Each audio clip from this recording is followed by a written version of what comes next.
In my previous video, I showed you what my kitchen looked like before the renovation and explained some of the reasons why it was getting renovated.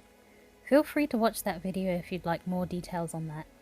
In this video, I'll be showing you the kitchen renovation from start to finish. So this is what the kitchen looked like before. It's a small kitchen in a one-bedroom ground floor studio flat in London, and the main purpose of the renovation was to modernise the oven, cooker and fridge appliances and create a more functional kitchen. I also suggested that they seal up the holes and cracks on the back wall of the unit in order to put an end to the spider infestation that was going on and prevent any more spiders coming into the property. So this is exactly what they did.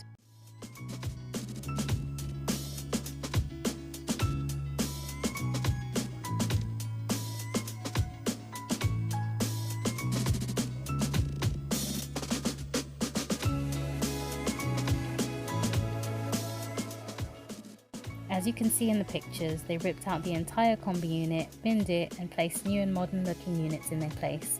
This gave the kitchen that nice and clean feel that I think it was missing. Unfortunately, I couldn't find any images of the final look of the renovation, but I did find a little video that I took when I moved out which kind of shows the end result minus the cupboard that was on the wall between the sink and the cooker. The cupboard was mine, so I took it off the wall when I moved out. But as you can see, they placed a standard size fridge freezer to the left of the kitchen where the cupboard used to be. This was much needed because originally the kitchen had a small cupboard sized fridge which had been rusting and was not fit for use.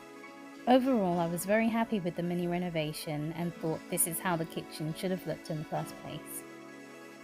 The reason I made this two-part renovation series is because I know that there are a lot of people that are curious to see the inside of a one-bedroom studio flat being let by a housing association or council, so I thought I would just share my experience. If you like this video, please give it a thumbs up and subscribe to the channel. I also make content on an array of other topics such as minimalism and neurodivergence, and I post product reviews and lifestyle vlogs every now and then. If that's your kind of thing, then please subscribe to the channel and show your support.